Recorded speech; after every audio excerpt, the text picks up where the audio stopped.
आज के वीडियो में हम मौनी अमावस्या की पौराणिक कथा सुनेंगे, तो कथा को अंत तक पूरा सुनिएगा। माघ मास में तिल, ऊनी वस्त्र, घी का दान करना बेहद ही पुण्यदायी होता है। इसलिए मौनी अमावस्या पर इन वस्तुओं का दान जरूर करना चाहिए। ये जरूरी नहीं कि आप बहुत दान करें, लेकिन अपनी श्रद्धा और क्षमता के अनुसार थोड़ा बहुत दान जरूर करना चाहिए। इससे भगवान शिव की कृपा प्राप्त होती है और व्यक्ति मृत्यु के पश्चात उत्तम लोक में स्थान पाता है। ऐसी मान्यता है कि मौनी अमावस्या के दिन मनुष्यों को धरती पर लाने वाले प्रथम मनुष्य मनु ऋषि का जन्म हुआ था।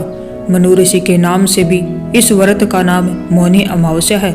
चलिए अब कथा शुरू करते हैं। कथा के अनुसार प्राचीन काल में एक ब्राह्मण परिवार कांचीपुरी में रहता था। पति पत्नी दोनों ही धर्मात्मा थे और धर्म पूर्वक अपनी गृहस्थी चलाते थे। इनका नाम देवस्वामी था और इनकी पत्नी का नाम धनवती था। इन दोनों के 7 पुत्र और एकमात्र पुत्री थी जिसका नाम गुणवती था। जब गुणवती सयानी हुई तो देवस्वामी ने धनवती से कहा कि पुत्री के विवाह के लिए अब वर देखना चाहिए।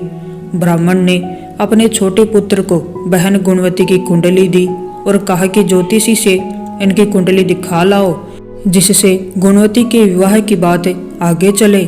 ज्योतिषी को कन्या की कुंडली दिखाई। तब ज्योतिषी ने बताया कि विवाह होते ही कन्या विधवा हो जाएगी। ज्योतिषी की यह बात जब ब्राह्मण के परिवार को मालूम हुई तो वह बहुत दुखी हो गया और इसका उपाय पूछा। ज्योतिषी ने बताया कि हे ब्राह्मण, सिंहल द्वीप में एक पतिव्रता महिला रहती है जिसका नाम सोमा धोबिन है। यदि कन्या की शादी से पहले सोमा आपके घर आकर पूजन करे और अपना आशीर्वाद दे तो यह दोष दूर हो जाएगा। ब्राह्मण ने अपनी पुत्री गुणवती को अपने सबसे छोटे पुत्र के साथ सिंहलद्वीप भेज दिया। दोनों भाई बहन सागर किनारे पहुंचकर उसे पार करने के बारे में विचार करने लगे। जब समुद्र को पार करने का कोई रास्ता नहीं मिला तो दोनों भूखे प्यासे एक पीपल वृक्ष के नीचे आराम करने लगे। पेड़ पर घोंसले में एक गिद्ध का परिवार रहता था। उस समय घोंसले में सिर्फ गिद्ध के बच्चे थे। वे सुबह से भाई बहन की बातों और क्रियाकलापों को देख रहे थे।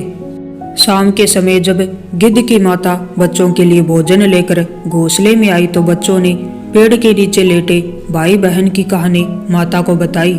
उनकी बातें सुनकर गिद्ध की माता को दोनों भाई बहनों पर दया आई और बच्चों की कहने से उसने कहा कि तुम लोग अब चिंता मत करो, मैं इन्हें सागर पार करवा दूंगी। बच्चों ने माता की बातों को सुनकर खुशी खुशी भोजन ग्रहण किया। गिद्ध की माता बच्चों को भोजन करवाकर दोनों भाई बहनों के पास आई और बोली कि मैंने आपकी समस्याओं को जान लिया है, आप चिंता मत कीजिए, आपकी समस्या का निदान मैं कर दूंगी और आपको सोमा धोबन के पास पहुंचा दूंगी। गिद्ध की बातों को सुनकर दोनों भाई बहनों का मन आनंदित हो गया और उन्होंने वन में मौजूद कंदमूल को खाकर रात काट ली। सुबह होते ही गिद्ध ने दोनों भाई बहनों को समुद्र पार करवा दिया और सिंहल द्वीप में सोमा धोबिन के घर के पास पहुंचा दिया। गुणवती सोमा धोबन के घर के पास छुपकर रहने लगी। हर दिन सुबह होने से पहले गुणवती सोमा का घर लीप दिया करती थी। एक दिन सोमा ने अपनी बहुओं से पूछा कि प्रतिदिन सुबह हमारा घर कौन लिपता है।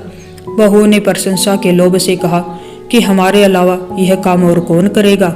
लेकिन सोमा को बहुओं की बातों पर भरोसा नहीं हुआ और वह जानने के लिए पूरी रात जागती रही कि कौन है जो हर दिन सूर्योदय से पहले घर लीप जाता है। सोमा ने देखा कि एक कन्या उसके आंगन में आई और आंगन लीपने लगी। सोमा गुणवती के पास गई और उससे पूछने लगी कि तुम कौन हो और क्यों हर सुबह मेरे आंगन को लीप कर चली जाती हो। गुणवती ने तब अपना सारा हाल सोमा से कह डाला। गुणवती की बातों को सुनकर सोमा ने कहा कि तुम्हारे सुहाग के लिए मैं तुम्हारे साथ चलूंगी। सोमा ने ब्राह्मण के घर आकर पूजा किया, लेकिन विधि का विधान कौन टाल सकता है। गुणवती का विवाह होते ही उसके पति की मृत्यु हो गई। तब सोमा ने अपने सभी पुण्य गुणवती को दान कर दिए। सोमा के पुण्य से गुणवती का पति जीवित हो गया, लेकिन पुण्यों की कमी से सोमा के पति और बेटे की मृत्यु हो गई, लेकिन सोमा ने अपना घर छोड़ने से पहले बहुओं से कह दिया था कि मेरे लौटने से पहले अगर मेरे पति और बेटों को कुछ होता है तो उनके शरीर को संभाल कर रखना।